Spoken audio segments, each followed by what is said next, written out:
Hi everyone and welcome to the video. Today I'm going to give you 3 B-Class builds never seen before on the channel for this week's B-Class Open Series event. And we're going to kick things off with a rally classic, a 1984 Peugeot 205 Turbo 16. Now this has some heritage behind it, so we do have to ensure that this tune is a monster. So starting from right to left, in conversions we've got the stock 1.8 litre, in drivetrain we've converted it to rear wheel drive. In aero and appearance we've gone for the race rear wing. Unfortunately I've not gone for this monster. Front bumper is on race, the rear bumper is on street just because I wanted that single exhaust port and the 2 bright red mud flaps. The hood is on street, side skirts they are completely stock. Into drivetrain we've got a stock clutch, a race transmission, stock driveline and race differential. In wheels we've got the maxed out 20-inch front rim size and a maxed out rear rim size at 20-inch. And the alloys we've opted for are the lightest ones, the Speedline F1s. In tyres we've got the tyre compound on race with a front tyre width of 235mm and the rear tyre width at 255mm. In platform and handling we've got race brakes, race spring and dampers, race front and rear anti-roll bars, a race weight reduction and a race roll cage. No ballast has been installed. In engine we've got race valves and we've got sport pistons, and in fuel and air we've got the race exhaust for more power and less weight. So they're the parts all installed. Let's see what makes this car grip. In tyres we've got 26.5 psi front and 26.5 psi on the rear. For gearing, it's not a very quick car down the straight, but we've gone the final drive at 610 and these are the individual gear ratios. Please do pause the video or drop a screenshot. Alignment, we've got -1.6 front and -1.1 on the rear. Toe, we've got 0 front toe and 0 rear toe and a 7 degree of caster angle. Anti-roll bars are quite soft because it's a very rigid car due to the roll cage, but I've gone for 9.54 on the front and 6.07 on the rear. Try and keep that balance if you can, and if you really want to, make it stiffer, but I don't really think it needs it. Springs, we've gone 300.1 pounds on the front and 350.2 pounds on the rear. The ride height is at 5.1 front and 5.9 on the rear. For damping, we've got the bump stiffness for the front at 3.8 and the rear bump stiffness is at 3.5. The rebound is at 10.5 on the front and 11.2 on the rear.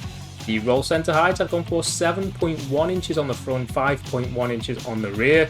The anti-dive is at 30.4% and the anti-squat is at -10.5%. The downforce I've got £100 on the front and £120 on the rear. The braking balance and pressure, my balance is 50% and 150%. Feel free to chop and change if you want. And the differential, the acceleration's on 100% and the deceleration is on 10%.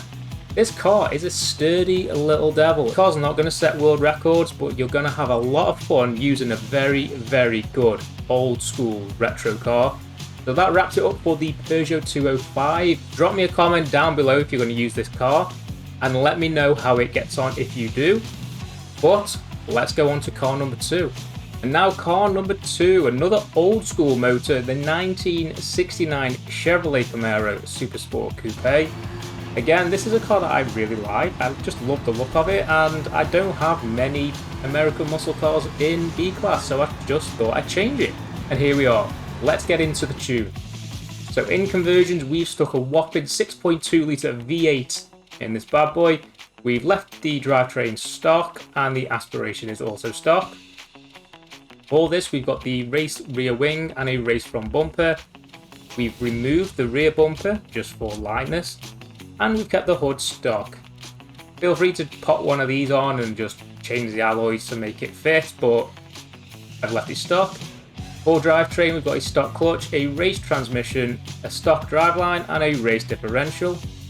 For wheels, we've got the 16 inches front rim size, and the rear rim size is stock at 14 inches.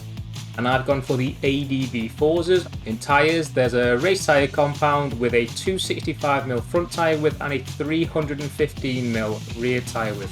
Big tyres on this car, there's a lot of grip. Platform and handling, we've got race brakes and springs and dampers on race. Front and rear race anti-roll bars, a race weight reduction, a race roll cage, and no ballast. In engine, everything is completely stock, likewise in fuel and air, all completely stock. So with those parts all installed, let's get into the build itself. We've got 28 PSI on the front and 27 PSI on the rear.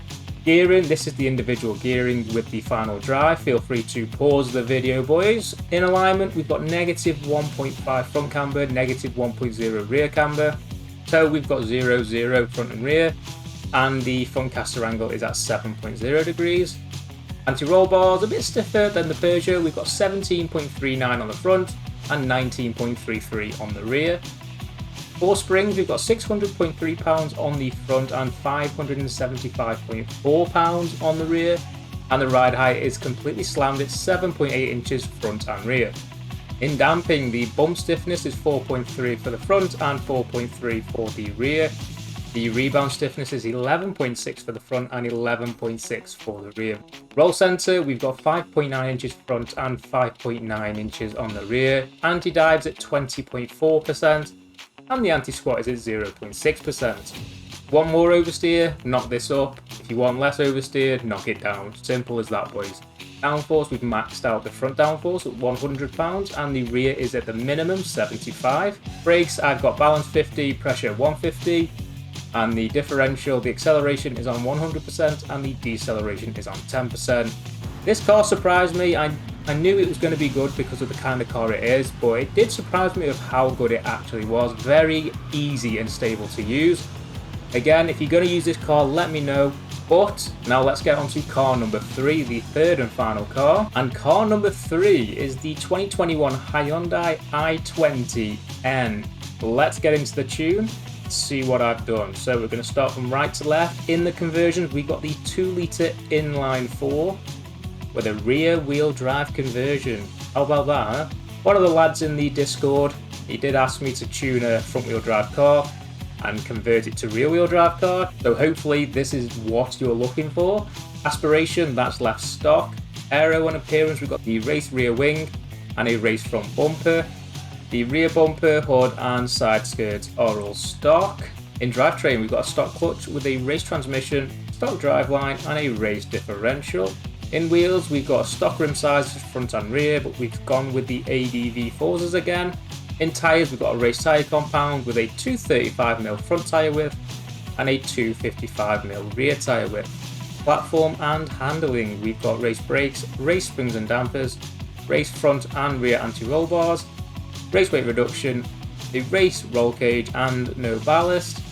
And in engine, nothing is installed, everything's completely stock. But in fuel and air, we've got the race exhaust and a sport air filter. So with those parts all installed, let's see what I've done under the bodywork. So tyre pressures 28.5 psi front, 29.0 psi for the rear.